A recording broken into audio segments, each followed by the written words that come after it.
everyone, this is Laura. Um, I'm making this video because I was talking to a friend last night, and I had a very good conversation with him about what it was like for me growing up as one of Jehovah's Witnesses.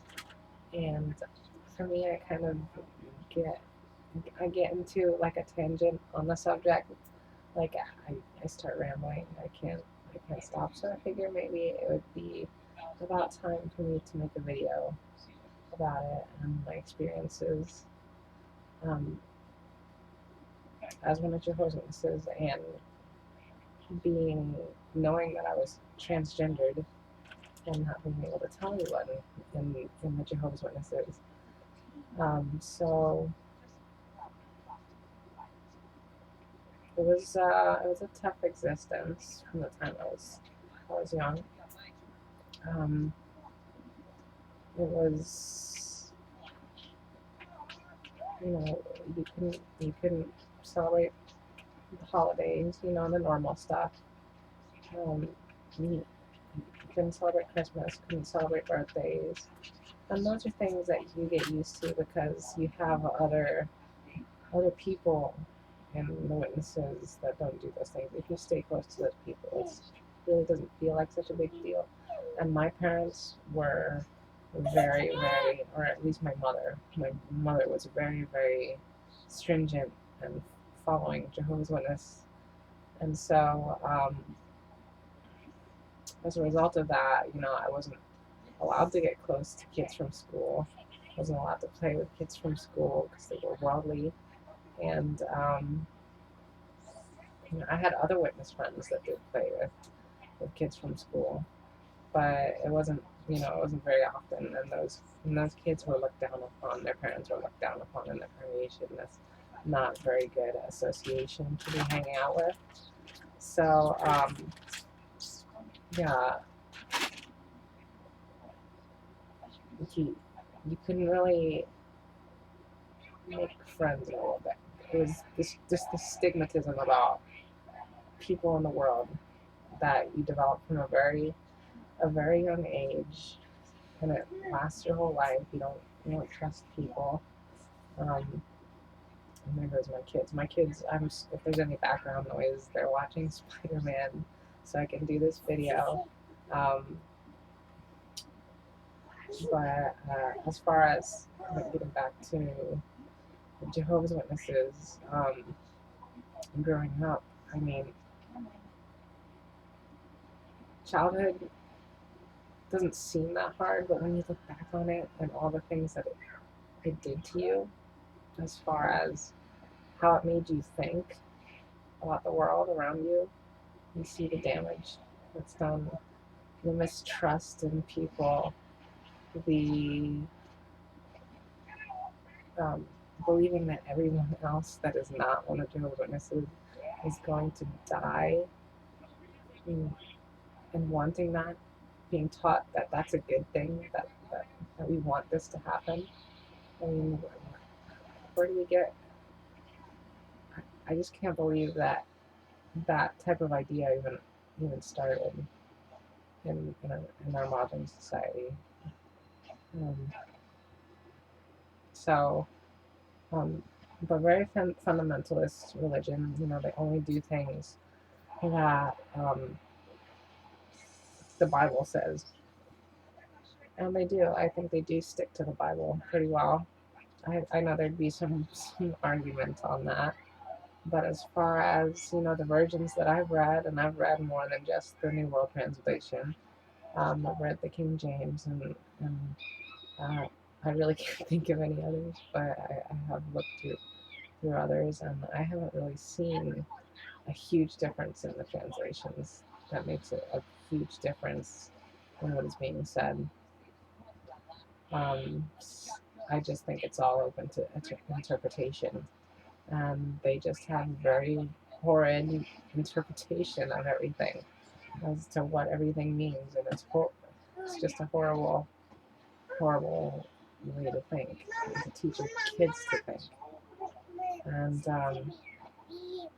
as far as knowing I was one of you know, as far as me knowing that I was transgendered, um, I knew when I was very young. I remember, I don't know, I must have been like 5 or 4, and telling my mom, "Mom, I want to be a girl." And I remember her getting so mad at me because of that, getting so mad at me because I wanted to be a girl, and guys, you know, boys don't say that. That's not good. And she caught me dressing up in my sister's clothes one time. We actually, it was me and my sister playing dress up together, and she caught me dressing up in her clothes, and she got very, very upset over that. It was wrong. You couldn't do those things. I know a lot of people believe those things, believe that, you know, that boys shouldn't be encouraged to dress like girls, and I'm not going to really get into that. Well, I guess I will. It's just not very healthy to be trying to stop things like that. I'm getting like into this Spider-Man cartoon that my kids are watching. I'm a little bit of a comic book geek, and Luke Cage just just merged with the symbiote and became some sort of Venom hybrid with the symbiote. Um, I'm not sure how much of a nerd I am right now, but sorry to get sidetracked. It's just really, really pretty cool. This TV show is pretty awesome. I guess it's called hold on, it's on Netflix. Ultimate Spider-Man. It's pretty cool. I like it a lot. Pretty interesting, different. Anyways, back to growing up as one of Jehovah's Witnesses, being transgendered, and knowing that from a young age. You can try to veer a child away from that, and that's okay. I think, you know, try to help them to be more interested in guys stuff. You know, I don't know, but you don't want to hurt them for what they like. You don't want to hurt their individuality, hurt their ability to reason and their ability to think by telling them no, they can't think that way. That's wrong. They shouldn't be doing that. You know, if that's what they like to do, let them do it. You know, they might grow out of it. Who knows? You know, or they may end up being one of those things that lasts their whole life. It is really so horrible that you have a daughter instead of a son, or you have a son where you thought you had a daughter. Um, many families that have dealt with transsexualism has learned that no, it's not so horrible. You still have a child with you. Things are different, but they're still there, and you still love them, and they still love you. As long as you always show them that love, and that's what I try to do for my children. I would never do the things that my mother put me through as one of Jehovah's. My dad was working all the time, so I don't think he was really all that into it. He pretended to be. He said he was, but he came out much later, and came out as gay. And he says now he never really believed in any of it. He was just trying to keep the family together. So um, I believe that's what the situation was for him. But for me, you know, things just became more and more convoluted as to what life was all about. You know, I kept on trying to be this model little boy that my mother wanted me to be, and as I grew up, a model young man, and it's just not who I was inside. I was best friends with my sister. I love my sister, and maybe it's because of a brother and sister relationship. I don't know, but I felt like I could talk to her about anything, and I almost told her about, like, you know, being transgendered when I was in my preteens, I think, because I thought she might accept it, but I wasn't sure. She might have been, but now I know she wouldn't. We're apart. I'm out of Jehovah's Witnesses. I'm an apostate. I came out to them not as transgendered, but as an apostate, as someone that will fight against what Jehovah's Witnesses teach and teach against what they teach. Because I seriously do believe it's wrong, that it's destructive.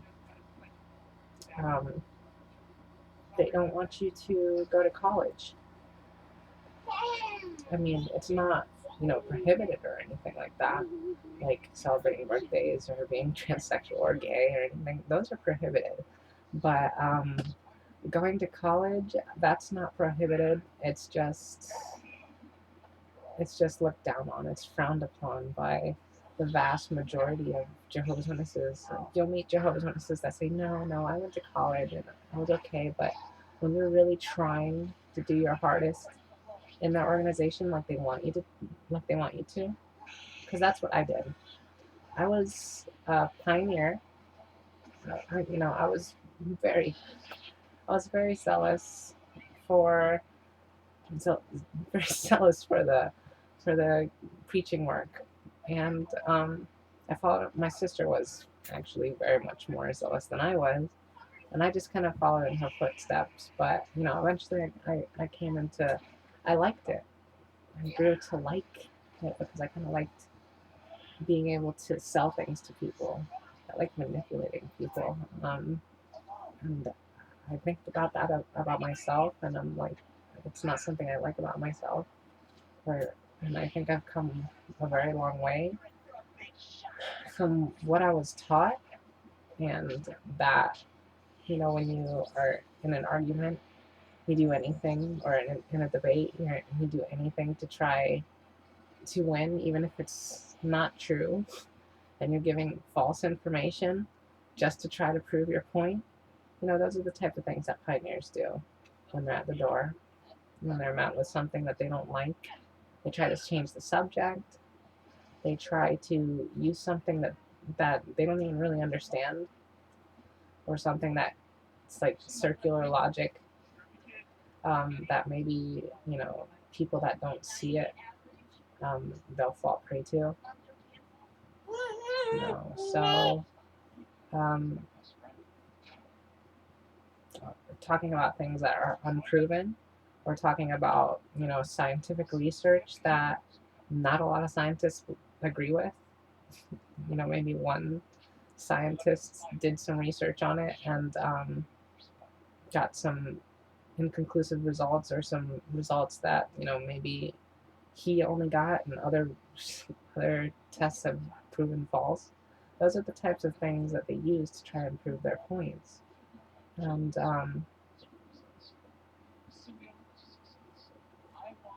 my favorite thing in trying to prove creation is in the creation book. They show, I think it's a bottle of jelly beans, and they say to pick a certain colored jelly bean out of the bottle, or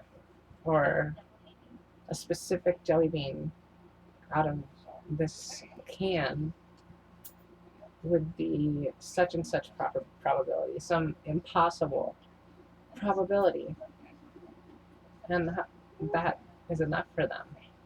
That's enough for someone that hasn't really thought through things. Someone that,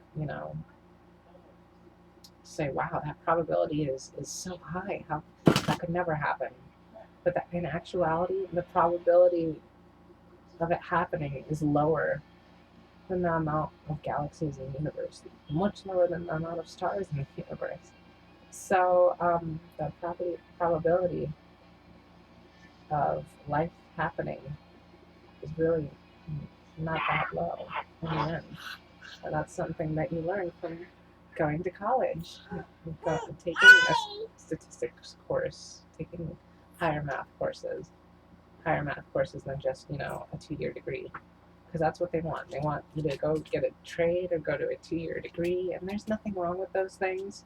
It's just you're frowned upon for wanting more, for wanting to make sure that you have a great education, as good as education as you can get, so that you can have a stable income, stable career. And, of course, there's always time and unforeseen occurrence that can happen with no matter what you do.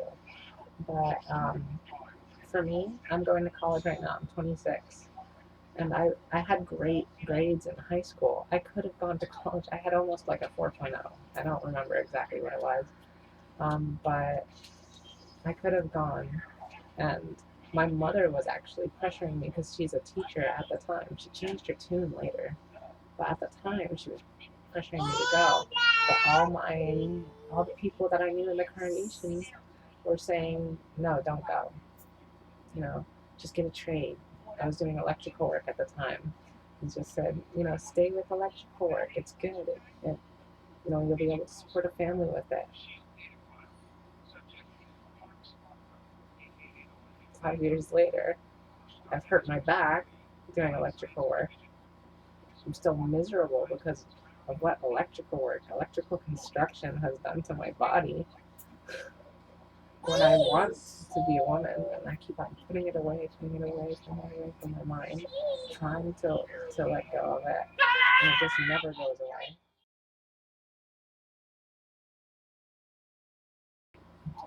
Growing up, I was one of Jehovah's Witnesses, and especially going into adulthood is a really tough thing.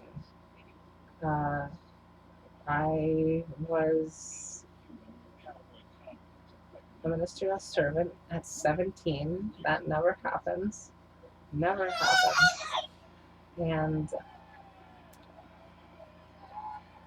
I mean, that was a big thing.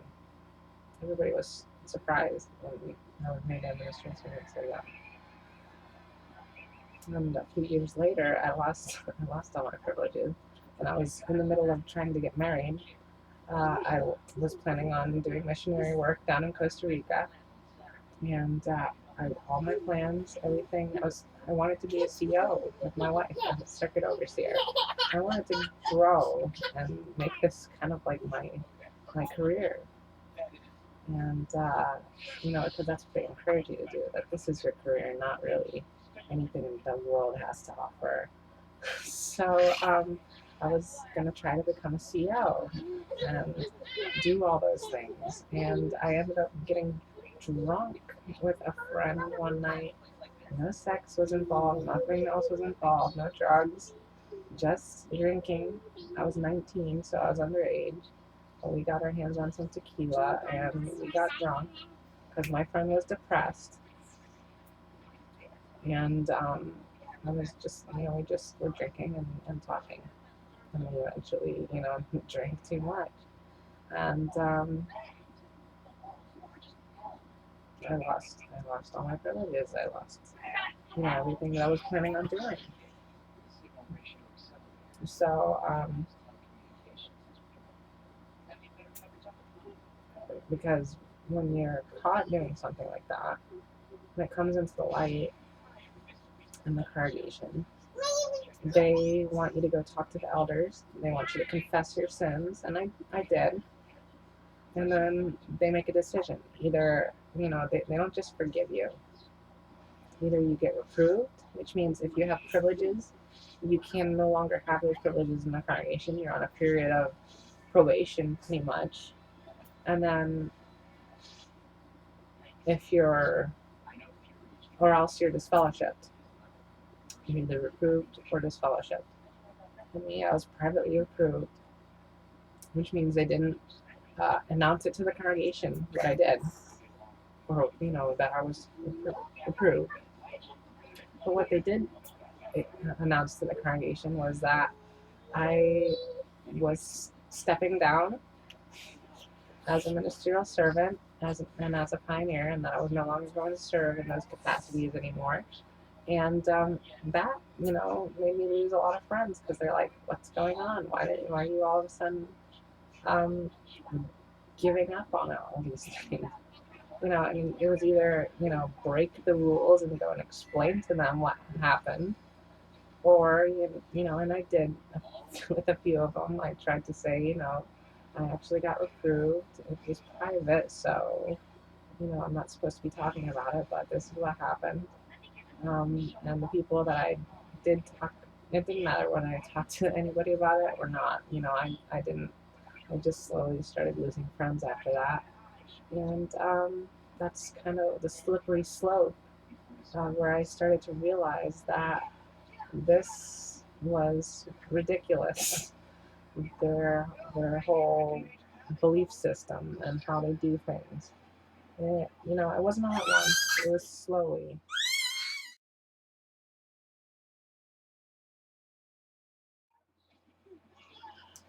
So yeah, I'm gonna say more. Uh, when I became, when I was 16, I thought seriously about running away and starting my transition as a transgender person, as a transsexual then, starting transitioning then.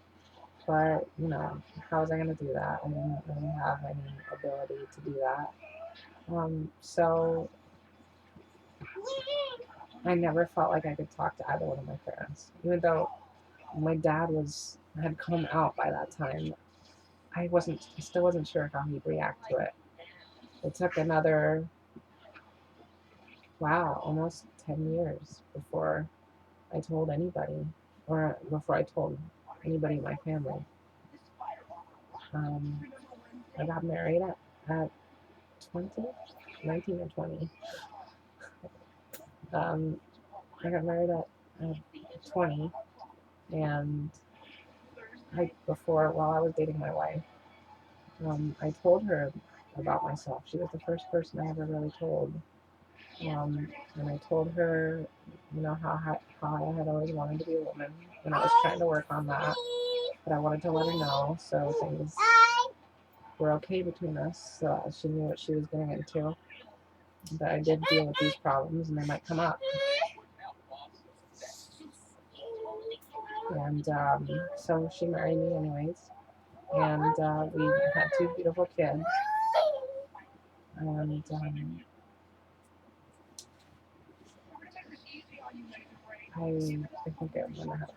think I'm gonna have to stop this for now. Take care of the kids. I'll try to do another one later. Bye.